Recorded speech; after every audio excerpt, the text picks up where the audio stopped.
Hello everyone, this is Linda and welcome to my channel. Today guys, I'm going to teach you some watercolor techniques. As you can see, I already have my watercolor paper down and I have it taped up. First thing you want to do is really tape your watercolor paper down unless you are using a watercolor block.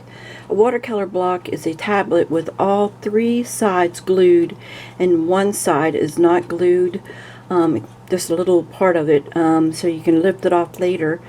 But when you take your paper and you glue or you tape it down, it keeps it nice and flat so it doesn't buckle up.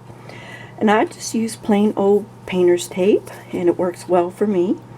I'm using Canson watercolor paper.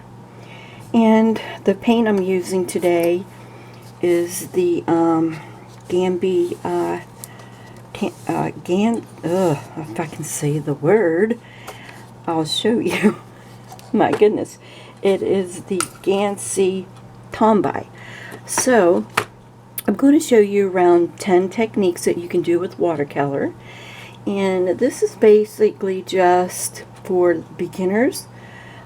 Just showing you some of the different techniques that you can do. So first I'm going to start in the upper left and I'm going just to demonstrate how to do a gradient wash. So a gradient wash is you're starting with your color, and as you come down the page your color is going to get lighter. So I'm starting with this really dark teal. So as I come in, again, I am pulling it down and we are going to just adding, well, not really adding water. I cleaned my brush once and went back in, and we can see that it is getting lighter as it comes down. I don't think I left myself enough space, but you can see that from here to here it is getting lighter. Okay. Wants to pull over there, but that's okay, it does that. Alright, so the second technique is what they call a dry brush. Now that brush is already wet, so I'm going to pick up another brush. The brushes I'm using are they're mimic hairs that are not real, they're synthetic, and this is from Creative Mark and I get these from Jerry's Artarama. So let me show you here. It's just a dry brush technique. I'm not going to wet any of my brush, but the paint itself needs to be wet. I'm going to change colors, so I need to just put a little bit of, let me show you what I'm doing here. I'm putting a little bit of water in here, and then I'm going to pick up the paint with the dry brush. So I have this other brush too. It's a flat, and I'm just going to pick that up and pull. And then in this square here, I'm just showing you what a dry brush looks like.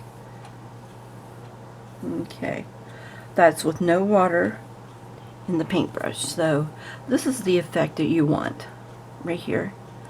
Okay, so there's that one. Okay, and a little tip, when you're cleaning out your paintbrush, always have two jars or little tubs full of water. One for the initial clean, and the second one is to clean up any residue that was left, because you don't want to dirty up your palette. Alright, so here on the next one I'm going to do a wet, they call a wet on wet. So what I'm going to do is I am wetting down my paper first. This is just water. You're going to wet the paper with the water. Okay. And then I'm going to change colors again so you guys can see. I didn't want to use the same color because I think it's a little bit more fun. So with this wet on wet, I'm just tapping the water with my brush, and you can see how it kind of expands out into the water.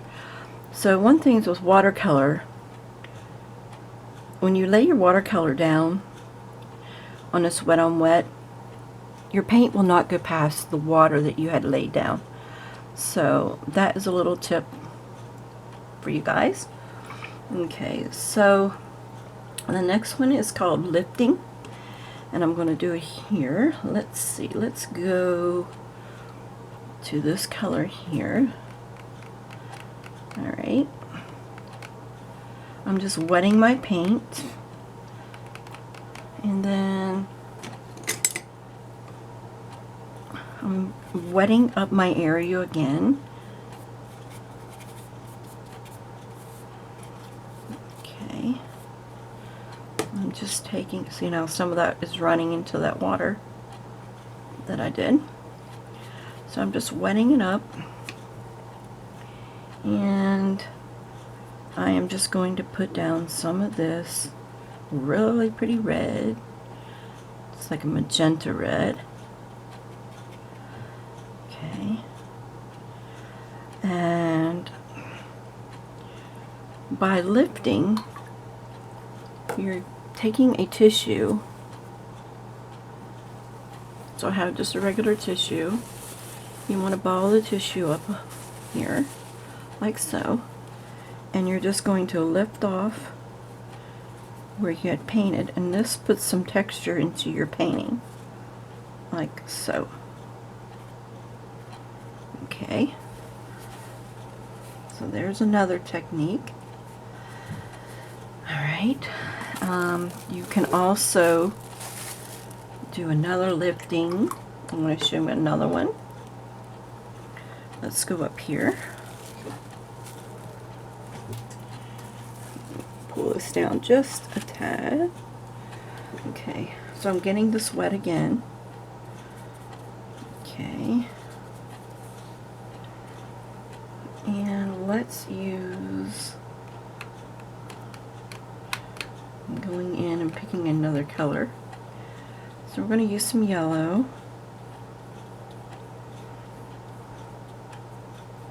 And I'm just filling the area that I had applied the water down first. So if you take regular plastic, this is just saran wrap, and you ball it up, not too tightly, but you can also use the plastic wrap to lift off and to do more texture with your painting. So that's another one. Okay, another is what they call, you're using alcohol, and I have a jar of just regular rubbing alcohol, and also I have, well, I had a pipette. Let me grab another one. Oh wait, is that it? Yeah, and a pipette. So I'm going to do this. Well, actually I'm going to do it down here because the paint is going to spread. So I'm wetting my area again, and this is for the alcohol effect. Actually, hold on one second. Actually, no, this isn't going to spread. I'm thinking with a straw. Oh my goodness. Okay, so I'm going to wet the area. Okay, a little bit, and then let me go in with this green. I'm going to pick this green.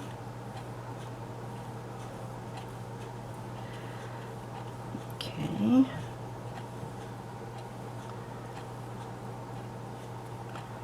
Alright, so I'm taking my alcohol, and I'm going to use this pipette, and I'm just taking a few drops up into the pipette, and I'm going to let it squeeze out onto my painting, and you can see what it does. Okay, let me make sure you're in frame. Yes, so I'm going to let these dry. Okay, and then next I'm going to show you a technique using sea salt. Alright, so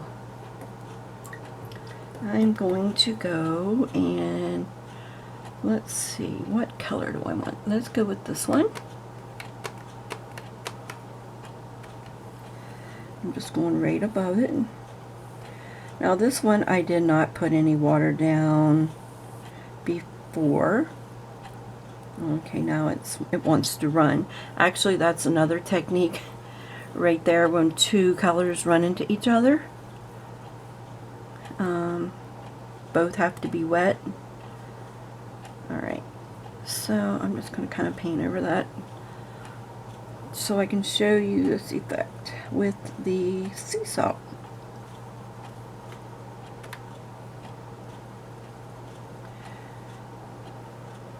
Okay, so I am using sea salt that I just got from, you can get it from the market.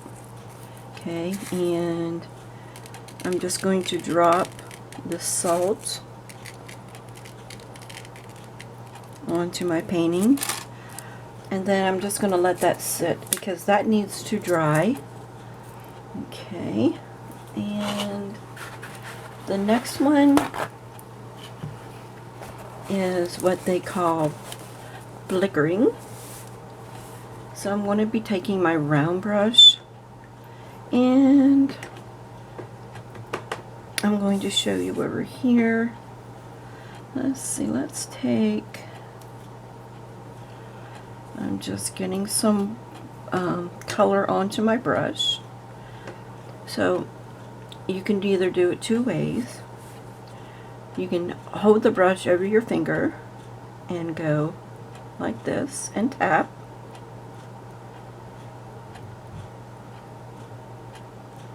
Okay. Or you can, if you want, you can take the brush and you can flicker it that way, but I prefer this way. A little less messier on your fingers. Okay. So there's another technique I can show you. Let's do, I'm going to use the same color, and I'm going to get this wet down here. And I'm just applying regular water to my paper. Okay, and then I'm adding the color.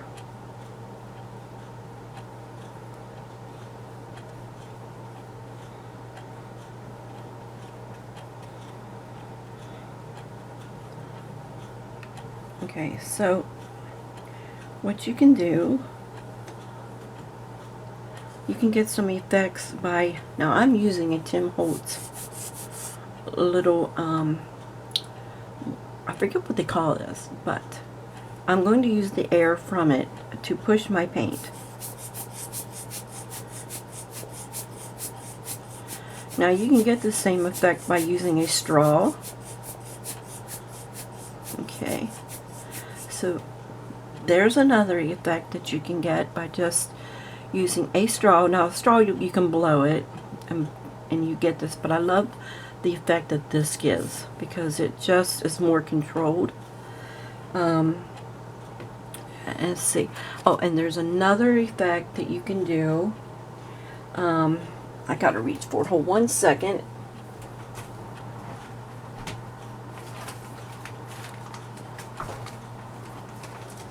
Okay.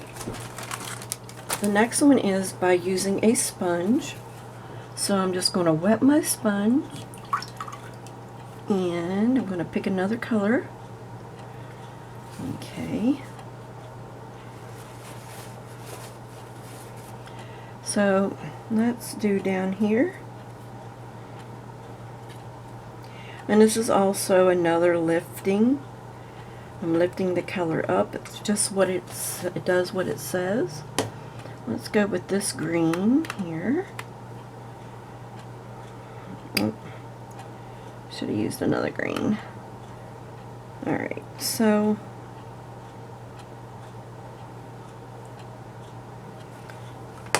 I have my regular little wool sea sponge, and we're just going to add some texture and lift off.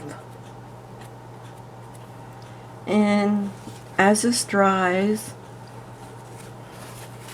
you can see more of your texture that you've made. There's also another technique. I can't remember where I put my card. Oh goodness. Let me show you. I don't know if I can show you with this paper. If you take an old credit card and cut it in two and use the edge, you can do another technique with the watercolor, and this is really good for making grass. Let me kind of, let's do it right here in this area here. Let's go with a little darker green.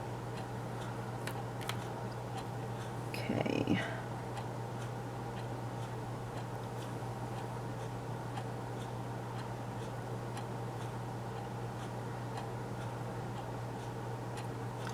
So I want to show you, see this area that I have just a little bit too much? Ball up a little piece of paper towel and you can lift off that extra that you have there. So I pulled that off, and I want to make this just a little bit thicker because I really want you to see the technique that this will do. I hope my paper will do this because, alright, so I cut up a piece of really heavy paper, but the credit card is much better. Mine are all put away downstairs. So if you take your credit card and you cut into your paper, or into your painting, I don't know if this is showing this quite on camera, but you can get marks that look like grass. And it cuts right into your picture. Yeah, you can see that just a little bit. Okay, so that is just, there's more techniques than this, but I wanted to show you guys some of the effects that you can get by using your tissues. You can use your sea salt, your alcohol, and just a plain dry brush, and splattering, lifting your alcohol. Now, the sea salt that I used, this has to stay on until it really dries really, really good. And then you just brush it away.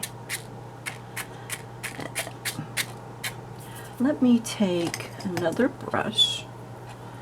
Actually, let me take this brush and let me kind of move that away. If you're gonna see some of that, it's not quite dry. I could have took a hair dryer and got that off of there. I didn't want to blast that in your ear. So the more it dries, the more it absorbs the paint and it leaves all this little speckling. But you kind of get the effect there. It's still not dry, but anyway, I hope you guys enjoyed the video. If so, please give me a thumbs up, and until next time, guys, I will see you soon. Thank you for watching. Bye-bye.